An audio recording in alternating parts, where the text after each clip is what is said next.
All right, guys, what is happening? Welcome to episode 4 of the process of building. First and foremost, I'd like to take just a minute to say thank you. Thank you to, check this out. Hang on a second. It's my Joe Biden mug. It's a nice mug. Made in America. Ooh, let's go! Laser eyes. I think that's young Joe Biden. Looking like Hunter. But this cup's made in America. It's got the weight I need. It's a nice cup. I like it. I got that from a friend's mom that was a Biden fan. And I love her. So I love this cup. French press coffee. Let's go. All right. Anyway, back at it. I want to say thank you. Thank you to everyone that has watched, everyone that has followed along, is following along, anyone that's liked, followed, subscribed, shared. Thank you so much. When we put our energy into something, it just feels more right when there's a feedback loop. And all of that stuff is feedback, and it's inspiring. It is inspiring to me. So thank you, thank you, thank you. Please keep sharing, liking, subscribing, all that stuff. All of it. Let's go. So today, I've got a very practical thing to hit on, and it's probably not the most popular theme in culture. So I guess some of us would have a decision to make, either, get offended or get better. I don't know what it's going to come down to, but this theme today, this lesson today, is pointed and on purpose and a little countercultural. So, this is it.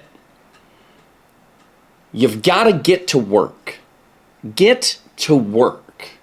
I tell my kids all the time, get to work, man.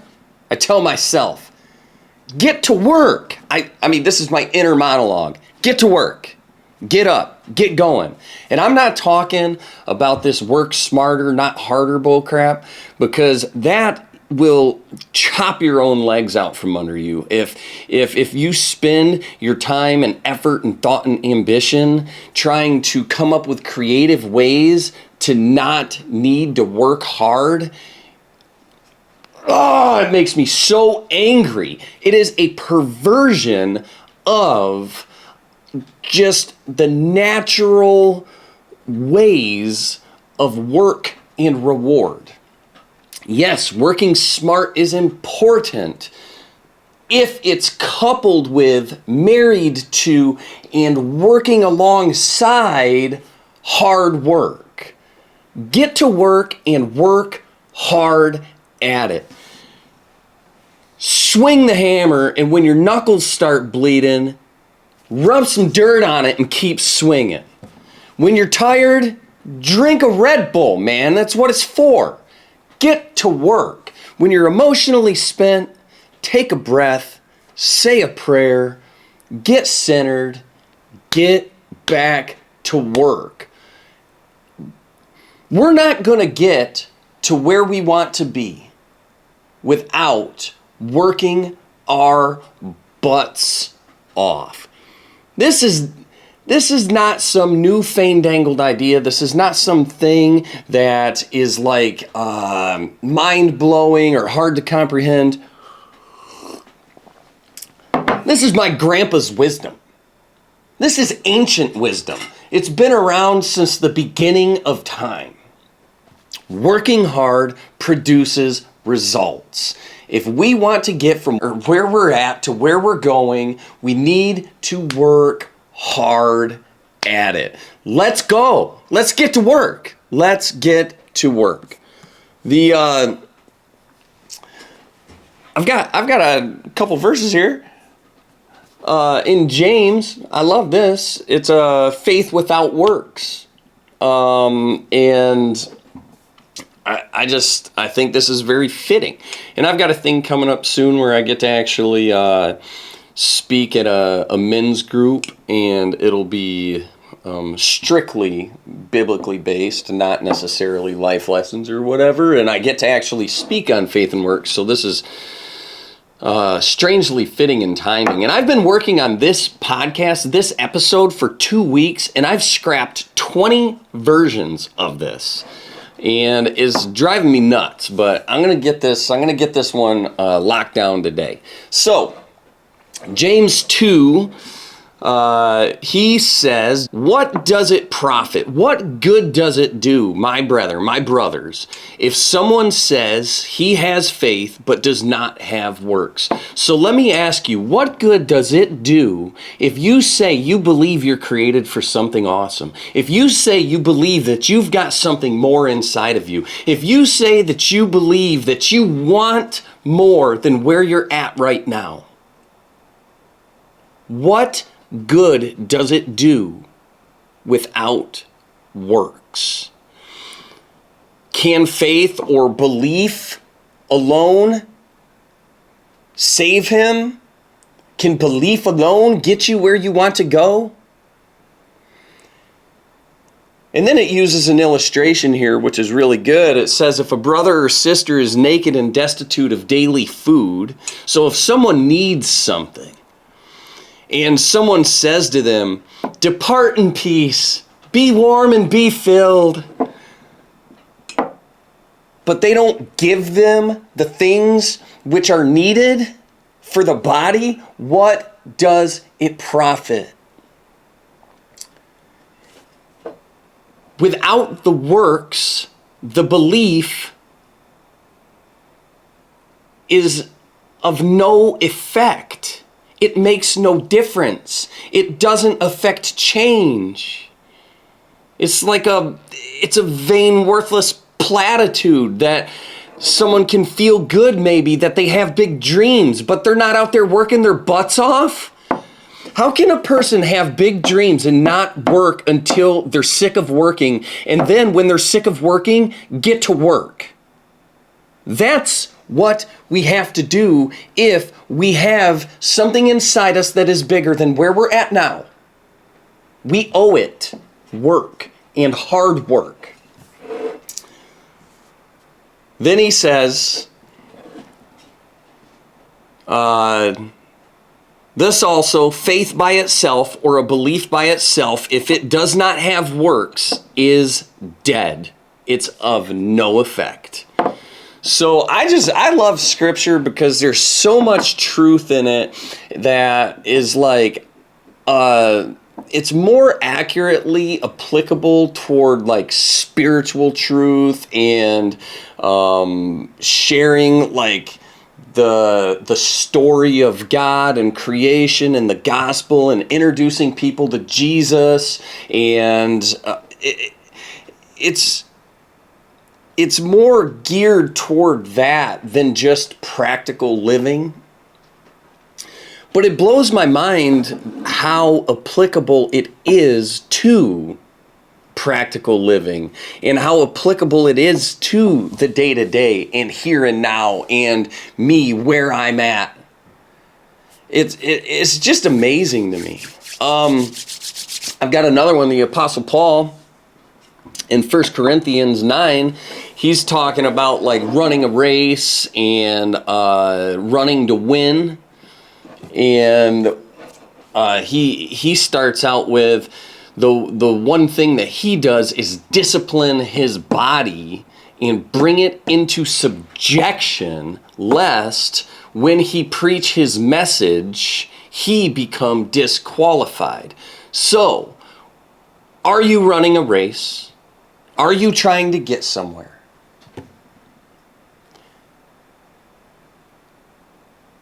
If you are, we ought to be running to win. And if we're running to win, the Apostle Paul gives a perfect instruction, correction, admonition, like a perfect just tool in the tool belt. One thing to do is discipline our bodies. That's where I think we have to start. That's the closest thing to home. That's the thing that is most in our control. What do I have more control over in my life other than my body? I tell my hand to move, my hand moves. I tell my hand to close, my hand closes. Raise my arm, put my arm down, take a breath, hold my breath. I have more direct control over my body than any other natural thing there is. If I can't control and make my body my subject, that's what the Apostle Paul says to do. He says bringing it into subjection. What is a subject other than someone that has a master? Our body is supposed to have a master. Our consciousness, our spirit, who we are, is supposed to be our body's master, not mastered by our body. If we cannot master our bodies, if we cannot bring our bodies into subjection, how could we think for a second that we're going to bring any of the natural world, any of this creation that's outside of us into subjection? And the Bible tells us that we're created to be fruitful and multiply and bring nature into subjection. We have to start with ourselves, though. We have to, just like the Apostle Paul is talking about, what does someone who's training to win a race do? They train. He says, what do? I bring my body into subjection. He's doing it so that he can create a winning nature. We need to create in ourselves a winning nature, a nature where we know that we can bring things into subjection. Once we bring our bodies under our control, that is when we begin to believe that we can bring other things into subjection and under our control. There are tons of things that are out of our control. Even things that we think are in our control, things can go wrong. Even if we think that our body is the thing that we're supposed to bring into subjection, and then, and then you wind up with, it's possible that I could wind up with a disease, a degenerative disease, and my body could betray me. And my flesh, my body could degrade, and I could be a person in a situation where when I tell my hands to open and close, they don't. That right there, that's hard. That puts a lot of tension around this whole concept, because there are things in life that are so far out of our control, and then there are things in our lives that seem like they should be in our control that still are not in our control. So a lot of people, and myself included for years, would just give over to nothing's really in my control, so what's the point? I'm just going to do what I do and let things be what they are and let things work out how they do, and it'll be what it is.